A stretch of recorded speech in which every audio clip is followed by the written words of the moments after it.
My name is Ron, and I've been happily married to Lily for 15 years.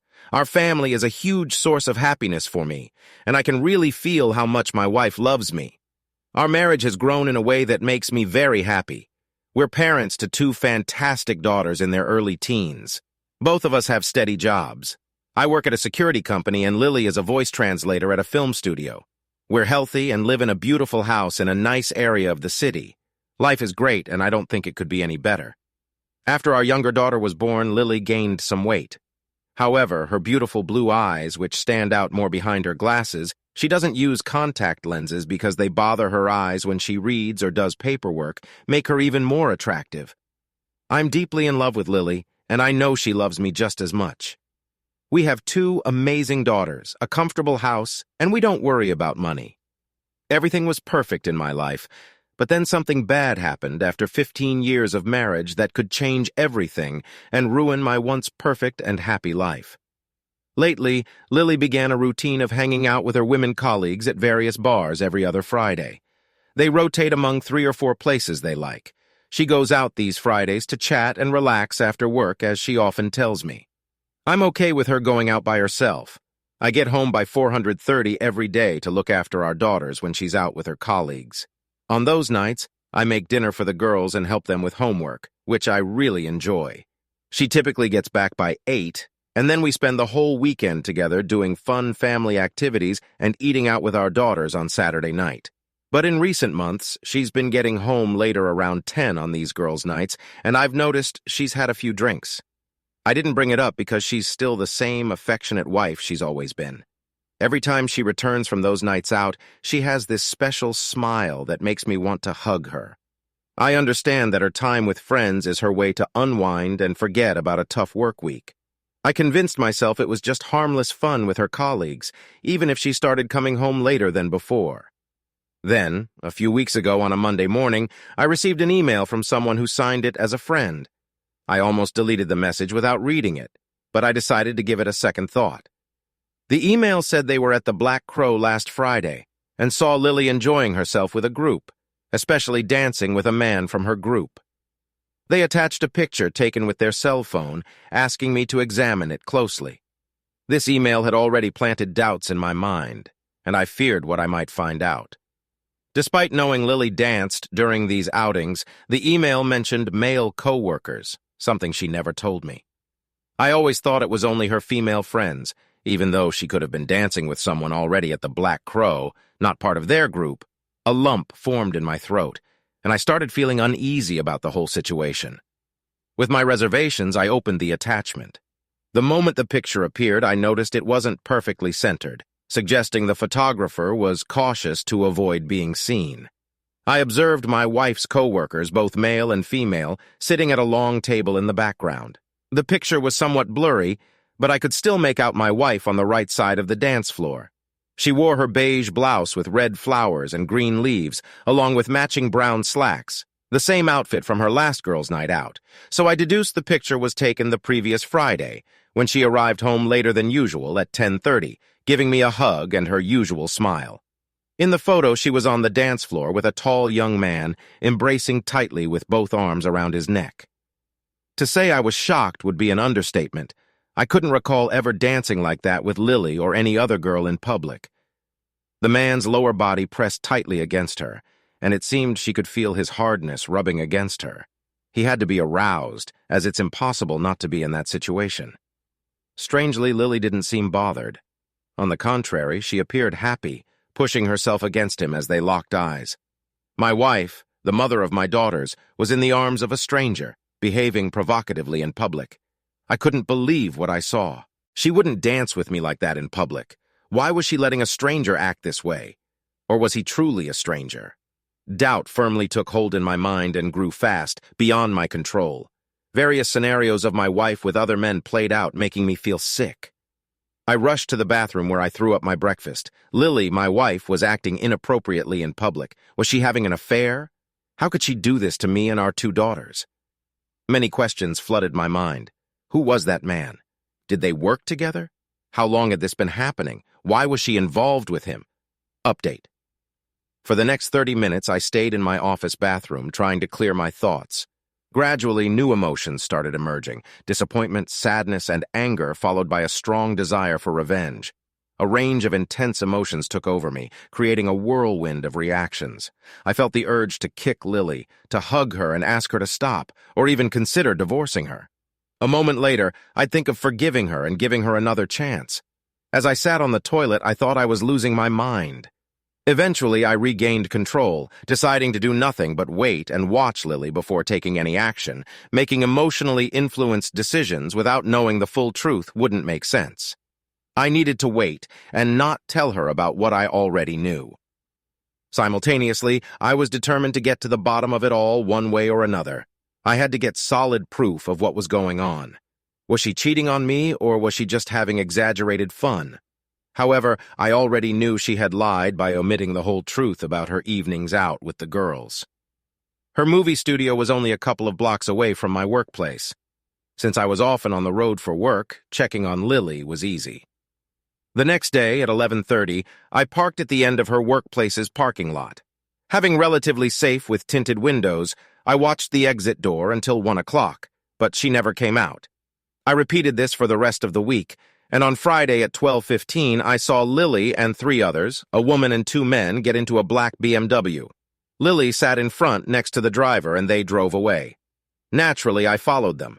They drove downtown, entered the parking lot of a fancy restaurant, and I observed them laughing as they went inside.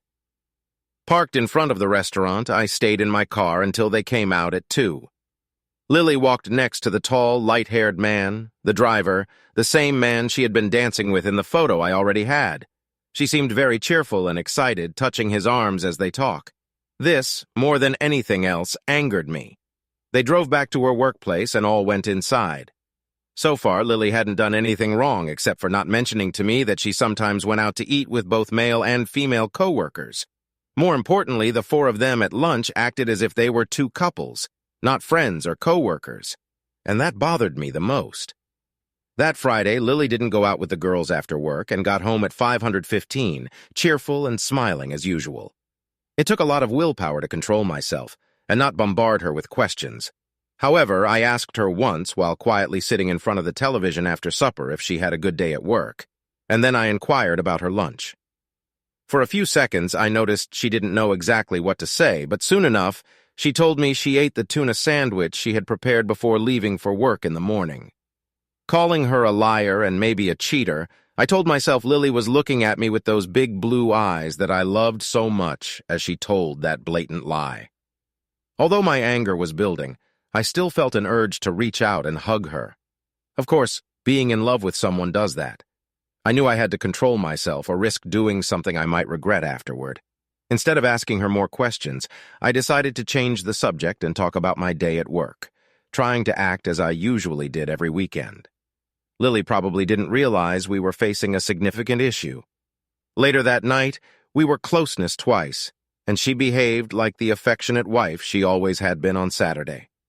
We took our daughters to the zoo, had a great family time, and for a brief moment I forgot about the events of the past week. I didn't bother checking on her at noon for the rest of the week because I intended to follow her on Friday evening after work. On that Friday, when my 2 daughters arrived home at 4:15, I was already there waiting for them.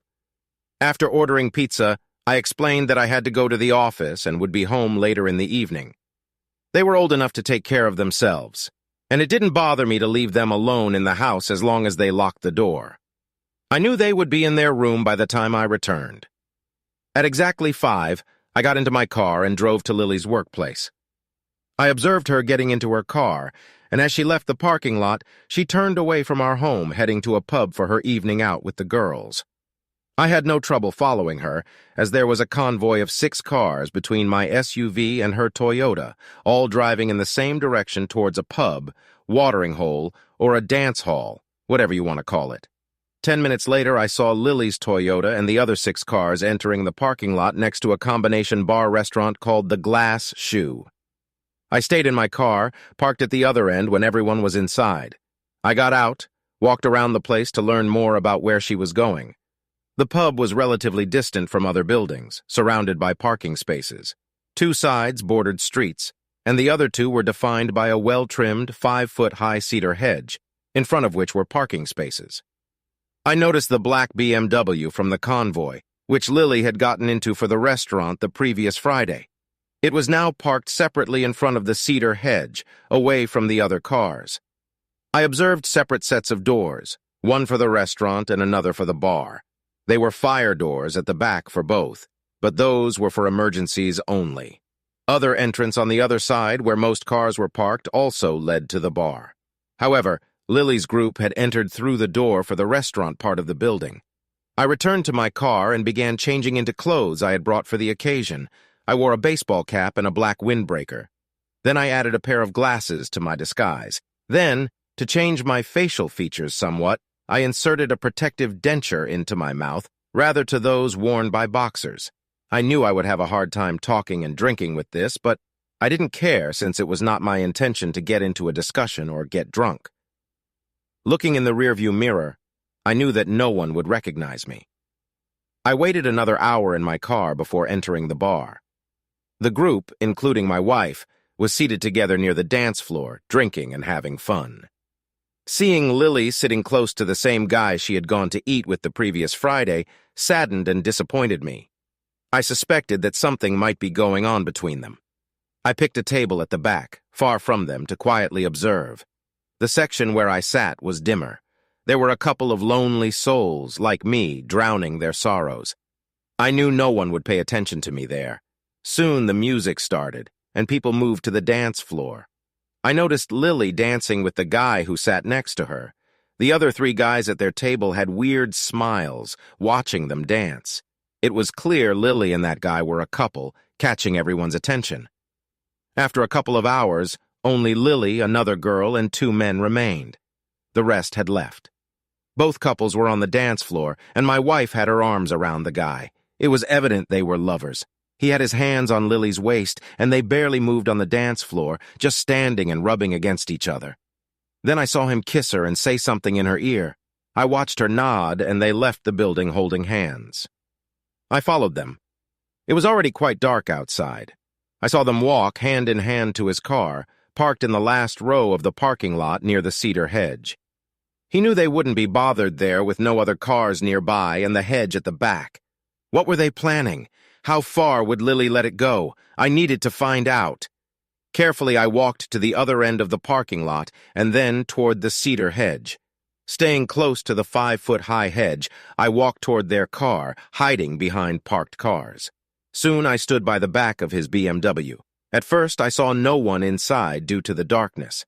As I moved closer, attempting to look inside, the deeply tinted windows revealed nothing, but I heard muffled voices. Feeling desperate, I debated whether to intervene or wait to catch Lily in the act. After a brief moment, the decision was no longer mine. When I noticed the car shaking rhythmically, the guy was fooling around with my wife. I couldn't contain my rage. I yanked the door open, flooding the car with light, revealing my wife Lily, lying on her back with her lover on top of her, caught red-handed. Lily was removed my disguise. Lily's eyes met mine, her expression shifting from bliss to shock in seconds. She mumbled an apology, urging me not to act rashly. Then, with urgency, she declared it meant nothing and asked me to wait for her, claiming she was going home. Slamming the door shut, I walked away, heading straight to my car. By the time I left the parking lot, Lily was already halfway to me, shouting for me to wait. At that date, Lily arrived home less than 5 minutes after I did, appearing disheveled with messy hair and crumpled clothes. Tearfully, she approached me. She expressed deep remorse, apologizing for hurting me and breaking our marriage vows. Lily claimed that had she known I was being betrayed, she could have engaged in similar indiscretions. Despite her pleas, I felt an unexpected surge of anger. Her apologies continued as she insisted that her actions meant nothing to her, professing love for me and emphasizing the importance of our family. Overwhelmed, she cried, hiding her face, and eventually sitting on the couch due to shaky legs. Dismissing her apologies, I asserted that what she did to our marriage was unforgivable, and demanded to know the identity of the other person and the duration of their affair. I felt a sense of relief as she moved to the couch, removing her from my immediate presence. The urge to physically react to her betrayal lingered. She revealed the man's identity, someone from her workplace, and pleaded for understanding, claiming the affair should never have occurred. Lily justified her actions by pointing to supposed deception during girls' nights over the past 2 years, but insisted it didn't diminish her love for me. Expressing my inability to live with the public nature of her affair, I highlighted the impact on our reputation among co-workers and at social events. Lily begged for forgiveness, vowing that the betrayal would not recur and emphasizing the importance of salvaging our marriage and family. While she continued to speak, I stood up, turning away from her. I decided to leave to give myself time to think. I confronted her about destroying our marriage through her initial infidelity. A sudden cry and loud moan caught my attention, prompting me to look back at Lily on the floor, crying in desperation. I picked the overwhelming urge to comfort her. The anger and sense of betrayal made it clear I couldn't trust myself to stay near her. I silently left the house, spending the night in a hotel room without sleep. The next morning I called my secretary and informed her I wouldn't be going to work for the day. I stayed in my room until noon. After grabbing a quick bite at the hotel restaurant, I passed by my house on the way to the office. There was a green Toyota in the driveway, which I recognized as Francine's, Lily's sister. At least I thought my daughters had their aunt's company along with that of my cheating wife, providing a bit of comfort. What I didn't know then was that Lily was in the hospital. After leaving the house the previous evening, explaining the situation to her sister on the phone, Lily had a breakdown. It was only once I reached my office that I got the news. Francine, Lily's sister, called me and we had a lengthy conversation. She explained that Lily was emotionally distressed and crying constantly. Less than an hour after I left the house the previous evening, my eldest daughter called Francine, saying Lily was delirious and I was not home. Francine then talked to her sister and promptly called an ambulance when she realized Lily's condition. Francine let me know she was still at my house, taking care of my 2 daughters for a few days. She strongly suggested that I visit my wife at Santa Mary's Hospital in town. After the call ended, I was beyond shock. Had I been selfish the previous evening? Did I abandon my family when they needed me the most? Maybe. But one thing was clear. If I stayed in the house with her that evening, there was a chance, however small, that I might have become violent due to what she had done. Yes, she wrecked our marriage, but until yesterday I didn't see myself as someone who avoided problems. Was that exactly what I had done? Lily and I faced a significant problem, undoubtedly. But was that reason enough for me to abandon my family when they needed me? I felt terrible. Sitting behind my desk, I started crying, questioning if there could have been another way, a better way, with forgiveness and maybe reconciliation, a slim possibility. Of course, this mess was Lily's doing. She was entirely responsible for giving another man what should have been mine alone. However, breaking my marriage would hurt my 2 daughters too much. There had to be another solution. That's when I thought of forgiveness with retribution. Once I recovered from the shock of learning about Lily's hospitalization, I got in my car and drove to the hospital. I had no idea what I would say to her, but one thing was certain. I was going to face the situation and find out exactly what she had done. Now I find myself lying in a hospital bed. A thought crosses my mind, recalling something my mother used to say. Cheaters always face consequences one way or another. Ron and I tied the knot when I was 20, and we were genuinely happy. We had 2 amazing daughters, a lovely home in a great neighborhood, and financial stability. More importantly, I loved my husband, and I knew he loved me back. When my youngest daughter turned 6, I landed a job at a film studio near Ron's workplace. With the fall of the Iron Curtain and the gradual democratization of communism, there was a high demand for U.S. films in Ukraine. Being fluent in Ukrainian and having acting experience from university, I secured a position as a female voice translator for English films, translating them into the Ukrainian language. It was a fantastic job with good pay, and I excelled at it. After 5 years, a new voice translator named Victor Daningo joined us. He was a tall, attractive man in his late 20s with dark blonde hair. Most girls at the studio had a crush on him, but he seemed oblivious to the attention. Vic, born in the U.S. with Ukrainian-speaking grandparents, was perfectly bilingual. We started working together often, and a deep friendship developed between us. That's when my troubles began. Without realizing it, I found myself thinking I was in love with him. Initially, he treated me like the other girls, discussing work matters, and we worked well together. Eventually, he started joining us on alternate Fridays, and our friendship grew into something deeper. We became more than just colleagues. We became good friends. I confided in him about my life, sharing things I had never told my husband, especially when Vic began joining us at the pubs.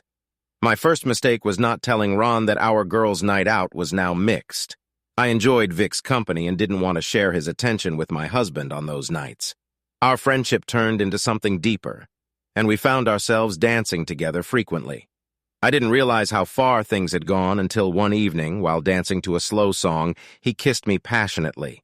He wasn't a friendly or family kiss. I was shocked. That's how it all started. The following Friday, he found an excuse to take me out of the pub, and we engaged in closeness moments in his car. From there, our passion escalated, and soon we were engaging in more explicit activities in the back seat of his car. Despite feeling guilty when I got home, I made sure to show Ron the love he deserved. However, I failed to realize that Ron, as my husband, deserved my complete love, and I shouldn't have given any of it to Vic. Working with Vic every day made it impossible to keep away from him. Gradually, even at work, we developed the habit of hugging and kissing when no one was around. From my perspective, this behavior with Vic didn't diminish my love for Ron. I still would have given my life for him, and I had no intention of hurting him with my affair with Vic. I was wrong. Making love with Vic wasn't better than making love with my husband. By the time Ron found out about my affair with Vic, we had been lovers for 4 months. While I didn't love Vic like I loved my husband, the physical aspect was fantastic. The freedom I felt with Vic, not having to restrain myself, made all the difference. When making love with my husband, I had to hold back to avoid him thinking less of me. With Vic, I had no such restriction since I didn't care what he thought about me. This was the main reason I did things with Vic that I had never done with my husband. I think Vic and I were really thoughtless and careless in how we behaved in front of our colleagues. Vic didn't care much since he wasn't married, but because of our public behavior, it was only a matter of time before my husband found out about me and Vic from a jealous coworker. We should have been more discreet. Even if Ron never found out about my affair, I now understand it would still have been terribly wrong. The evening Ron caught us was the worst moment of my life. He yelled at me to go to hell and take my lover with me. Just before he turned to leave the car, I knew my marriage was in deep trouble. I even stepped on Vic and my rush to leave his car and catch up with my husband, but I was too late. By the time I was halfway to his car, he was speeding away, leaving me standing there in the middle of the parking lot. Until then, I considered my love for Ron like a fire, burning only for him, and I knew he felt the same about me. Then one day when Vic entered my life and kissed me for the first time, it was like a spark from that fire ignited another fire burning for Vic. These emotions for Vic didn't take anything away from the love I felt for my husband. I convinced myself it was like when my youngest daughter was born. Loving her with all my heart didn't reduce the love I still had for my eldest daughter. It's incredible the things we tell ourselves to justify our basest urges. Children don't expect a parent to love only them, and we never vow to our children to forsake all others. Yes, the love of a parent for a child is far different from the love one should have for their spouse. But I made sure those thoughts never reached my consciousness while I played games with Vic. I know my husband doesn't see it the same way I did then, and I don't blame him. I understand that if the roles were reversed and he had another woman in his life, I would be devastated. Human thoughts and emotions are mysterious, and sometimes we shouldn't try to reason them. So now, I'm here in a hospital bed. Each time I wake from my dreamless rest, I start thinking about the events of the last few months. I cry and feel sorry for myself.